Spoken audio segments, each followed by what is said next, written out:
Many dreams have been brought to your doorstep.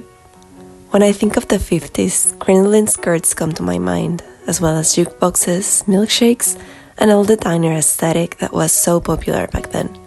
On a more serious note, the 1950s made up a decade of significant cultural shifts, marked by the beginning of the space race between the Soviet Union and the United States.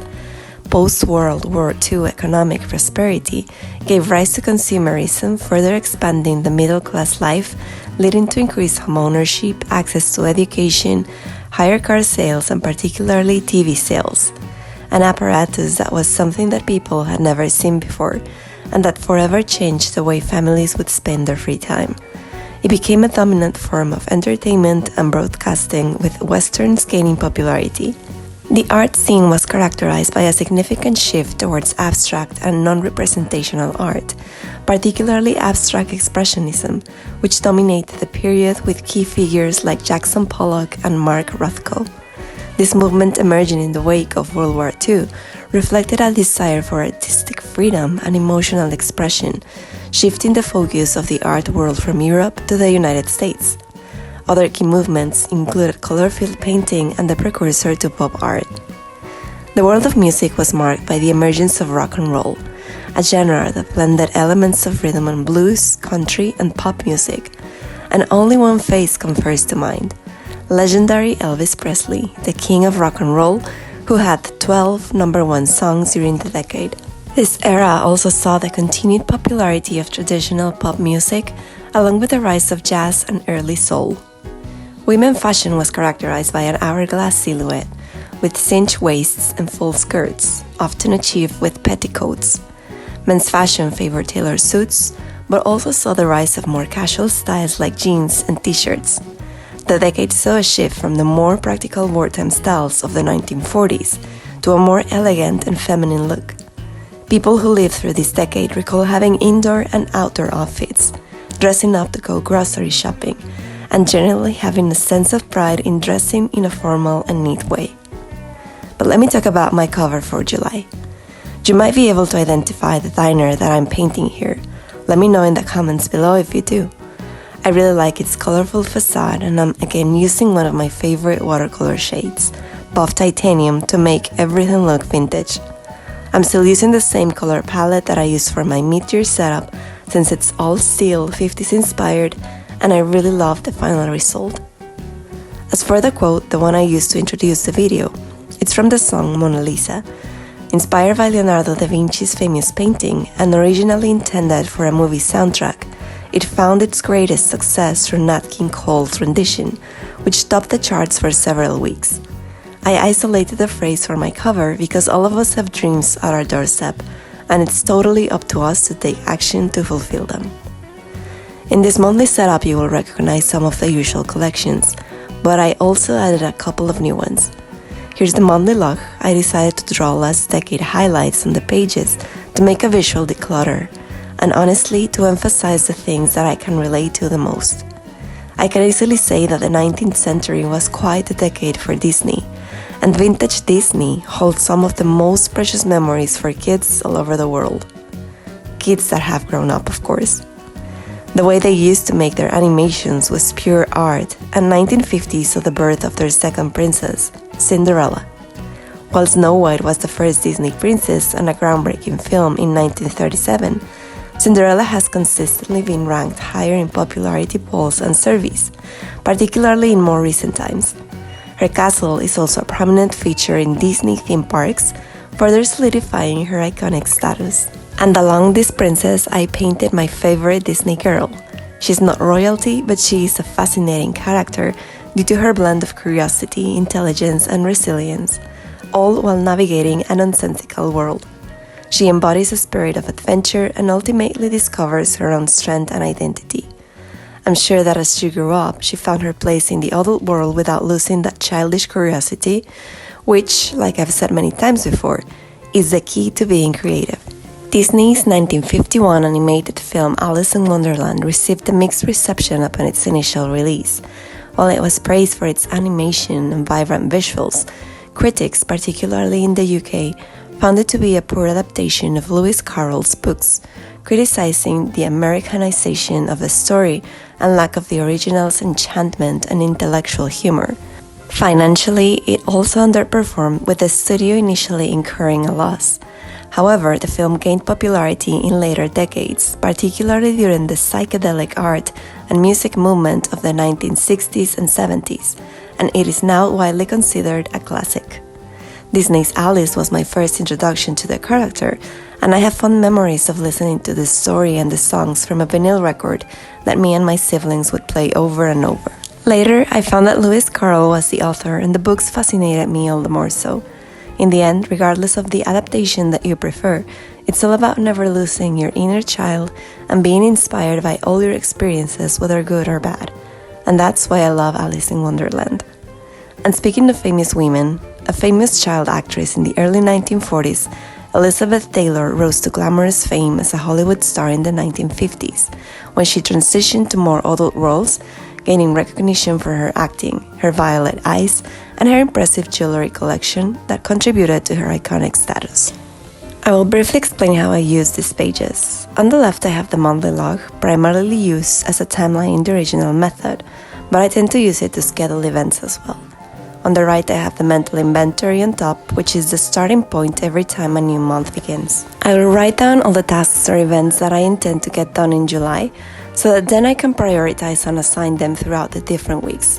I feel this based on my last month's pending projects and also with the help of my Spark list. On the bottom of the page, I have space for my weekly schedule, which tends to vary slightly from month to month. That's why I like to always have it on hand to help me organize my days. It's been a while since I added these metallic watercolors to my spreads, and I was just reminded of why I love them so much. The next collection will be my health tracker, where I log aspects related to my well-being that I need to have on check. These include the hours I sleep, my mood, my energy levels, the usual symptoms that I struggle with, and a timeline of my infradian rhythm. This is a term that I discovered by the end of last year, and it's all about syncing your life with your period stages. So far, it's still a work in progress for me, but I have definitely seen the benefits of putting the method into practice. I highly encourage you to do some research on the subject, even if you're a man. Like one of the experts on this matter says, regardless of the gender, everybody should know about this, because it opens up a door to understand women. So there you go.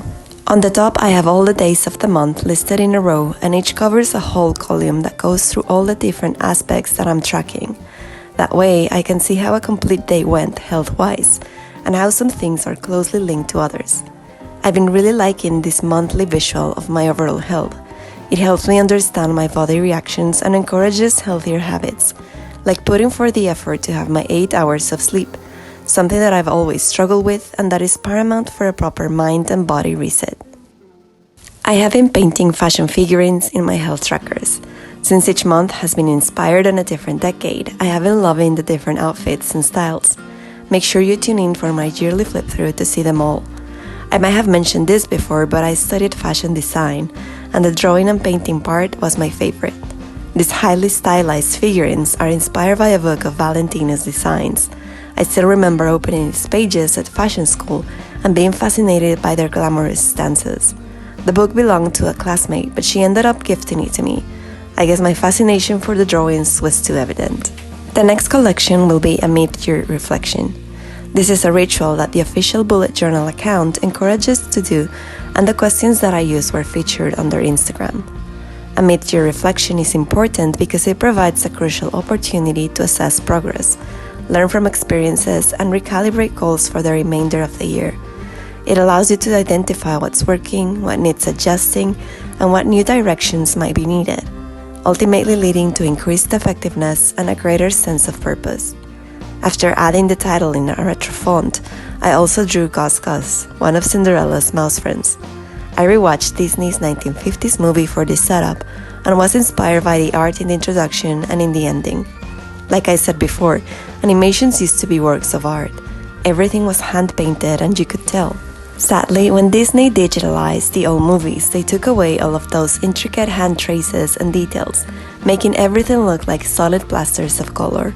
But at least the non-animated parts still preserve their unique style, and that's what inspired this drawing and the color palette.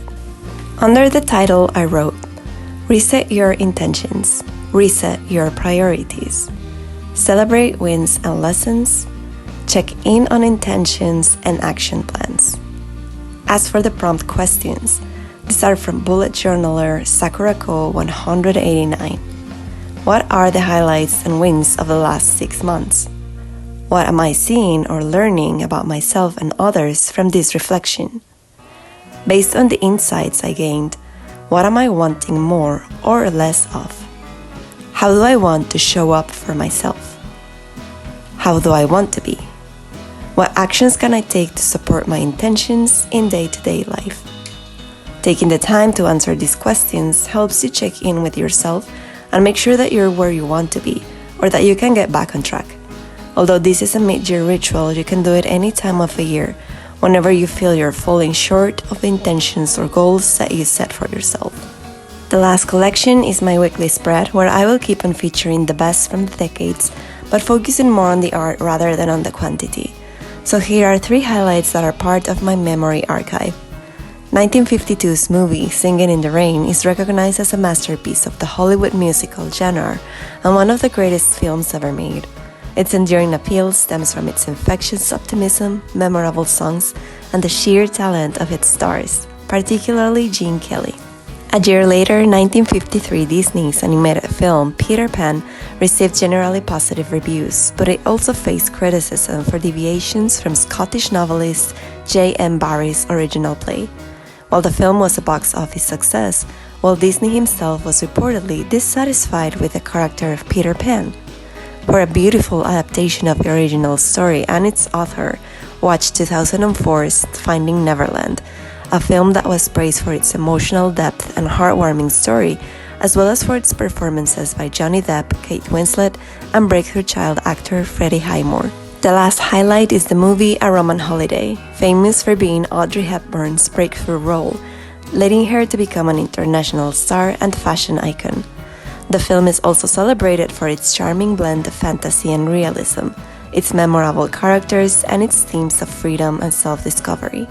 Its portrayal of a princess seeking liberation resonated with audiences and influenced subsequent romantic comedies. My weekly layout is the one that I've been using for the last 7 or 8 months, and I love it. For a more detailed explanation of how I use it, you can watch my Journal with Me for a Week video. And here is the final flip-through of my 50s inspired video. I've mentioned before that its aesthetic is one of my favorites, and often I think that the post-war atmosphere added to the overall positive vibe, paving the way for a lot more breakthroughs and discoveries in all aspects of human life. But this year we're going backwards, and next month I will be talking about the 40s. In the meantime, let me know what you think of this theme. I always love reading your comments and appreciate you being here. And so as usual, thank you so much for watching.